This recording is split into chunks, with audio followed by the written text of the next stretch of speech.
Welcome to your POTS Crash Course. Today we're going to talk about managing symptoms in the morning. I am still currently in bed, so I figured now was a great time to explain what it is that I do to help manage symptoms first thing in the morning, because you're right, it is more difficult.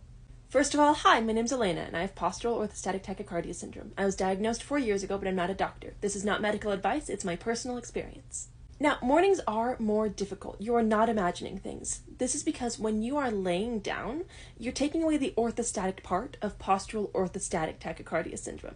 Orthostatic means standing upright or sitting upright. When you've just been horizontal for hours, your body is fairly well regulated because it's not fighting against gravity. But that means that when you try and get up in the morning, it's going to be upset because now it's fighting gravity again. So POTS symptoms are going to be more exaggerated in the morning, but there are a few things that we can do to help minimize this experience. The first is you are absolutely right. If you can get salt, electrolytes, and water into your system first thing in the morning, that's going to help so much. This is going to help bulk up your blood to get more of it to your brain so that you aren't dizzy and lightheaded all day. I like to keep my water bottle next to my bed full of electrolytes so I can down it in the morning before I even have to get up. Number 2 is getting up slowly. This sounds obnoxious, I am so sorry, but it really does work.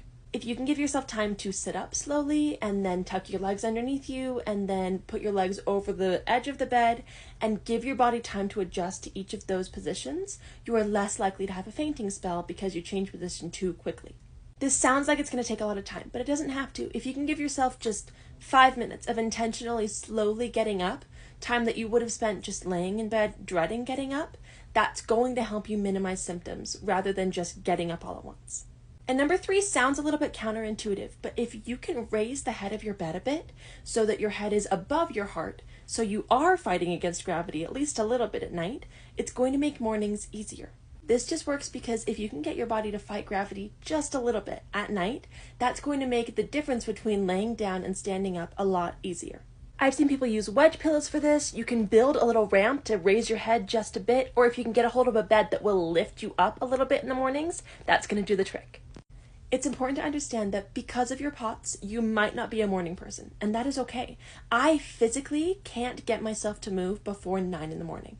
It's just not plausible. We live in a society where people are going to want to shame you for that because they need to feel better or different or separate in some way so that chronic illness can't happen to them in their brain. But it's not true. It's not a fair comparison, and it's not a reflection of you as a person.